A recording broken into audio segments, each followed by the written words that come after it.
Hi everyone, and so today we're going to look at some problems from Chapter 19. And so those 4 problems, they have different parts to them.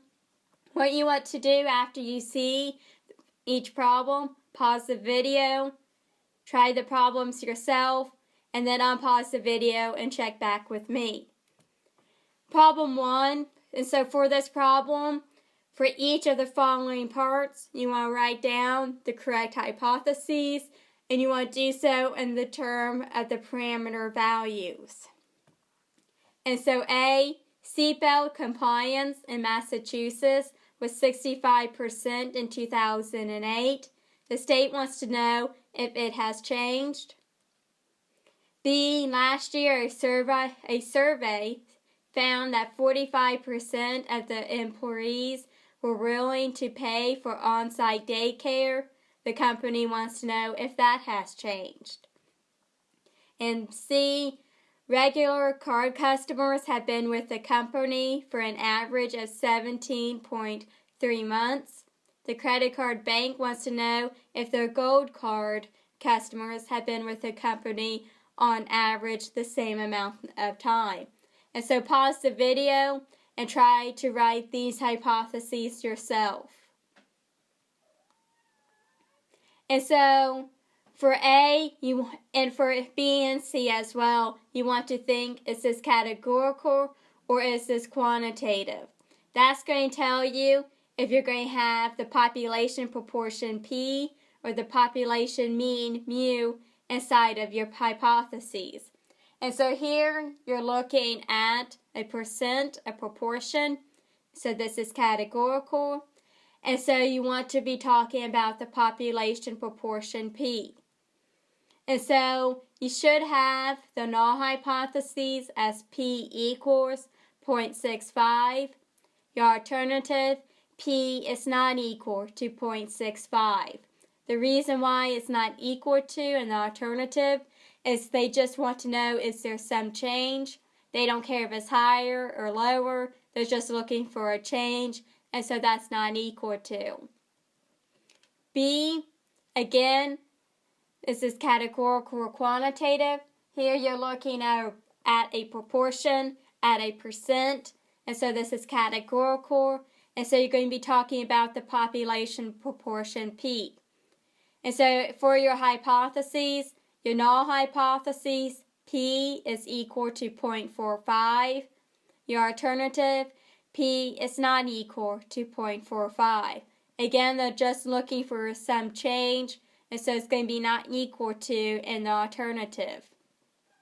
C, is this quantitative or is this categorical? Here you're talking about an average, a mean, and so this is quantitative. You're going to be talking about the population mean mu.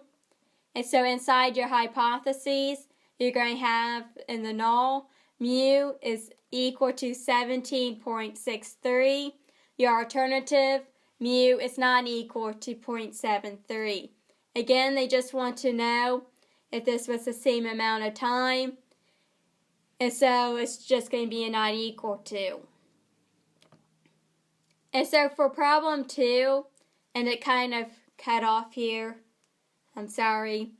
What you want to do is which of the following are true. If they're true, say true. If they're false, you want to explain why they're false.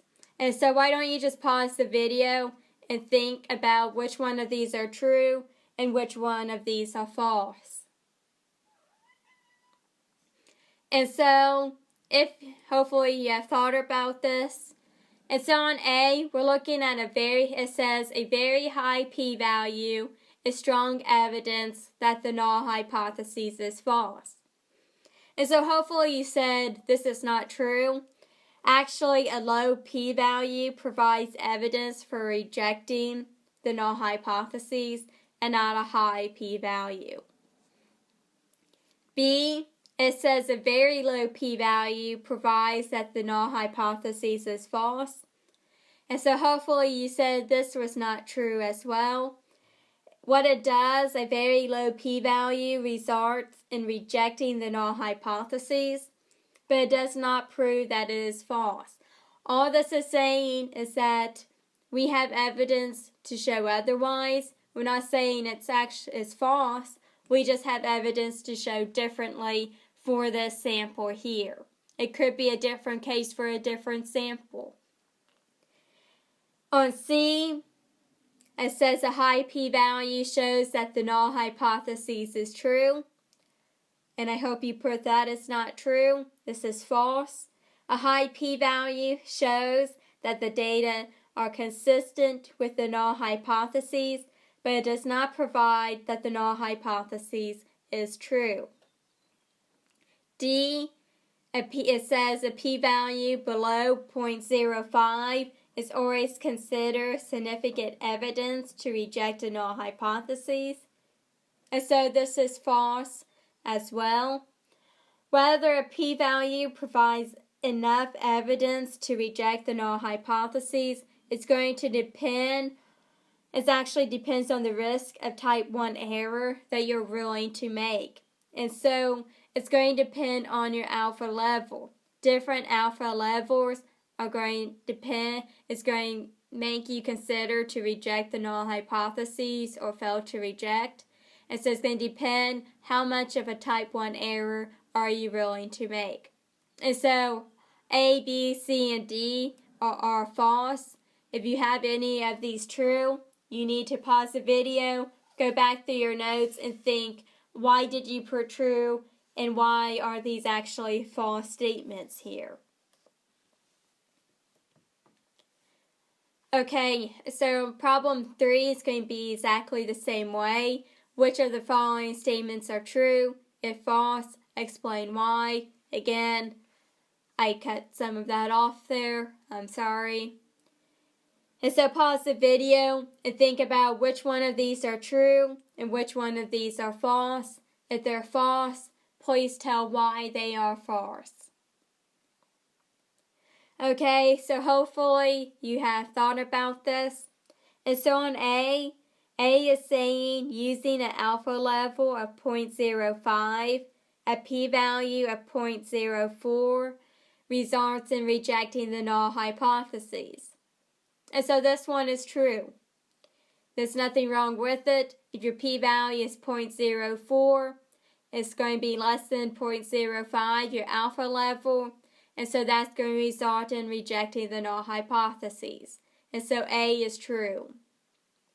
B says that the alpha level depends on the sample size, and so this is false.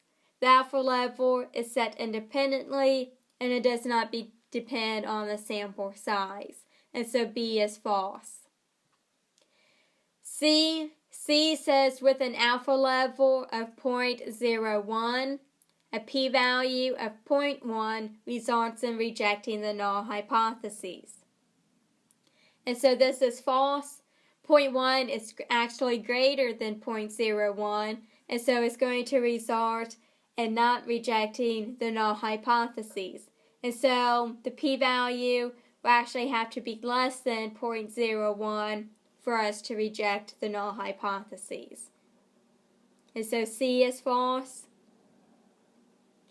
D says using an alpha level of 0.05, a p-value of 0.06 means the null hypothesis is true.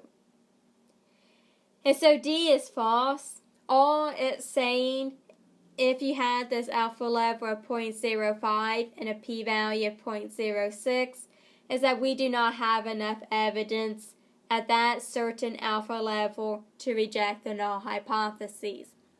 We're not saying the null hypothesis is true, we just don't have any evidence to show otherwise. And so A is true, B, C, and D are false. If you have missed any of these, pause the video, go through back the videos, the notes, and think about why.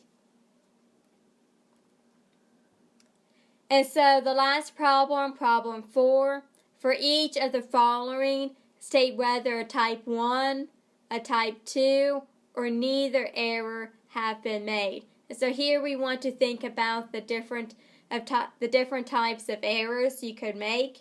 And so look through these problems, tell if a type 1 error or a type 2 error, or maybe no error has been made for problems for parts A through D.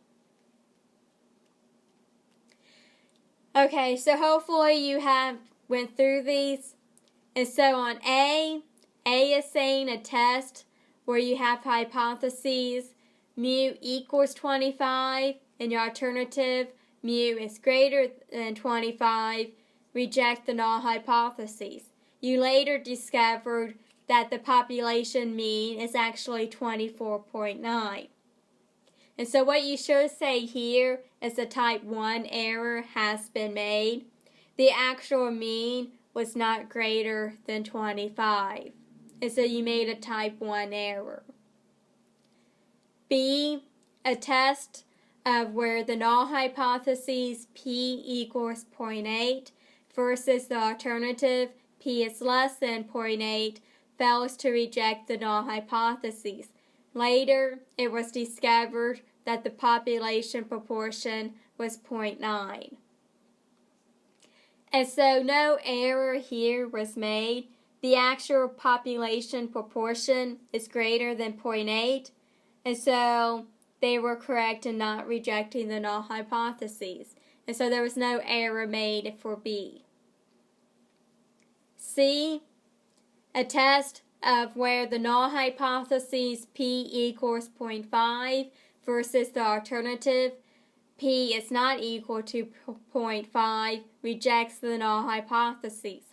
Later it is discovered that the population proportion is equal to 0.65. And so here no error was made. The actual population proportion is not equal to 0.5, and so no error was made. And so lastly, a test of where the null hypothesis P equals 0.7 and the alternative P is less than 0.7 fails to reject the null hypothesis. Later, it is discovered that the population proportion was 0.6.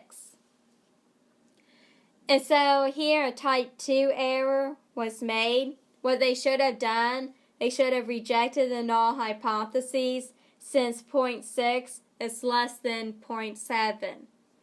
And so on D, a type 2 error was made. And so A, type 1 error was made. B and C, no error was made. And D, a type 2 error was made. And so what you should do is go through your notes and videos, go back to these problems here, redo them, and really think about what does it mean when we have a type 1 error or a type 2 error. Think about what p-values, if you have a high or a low p-value.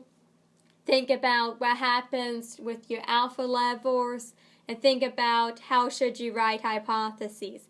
And so just go back through these problems, think about them, and really try to understand what all this means when we talk about hypothesis test here.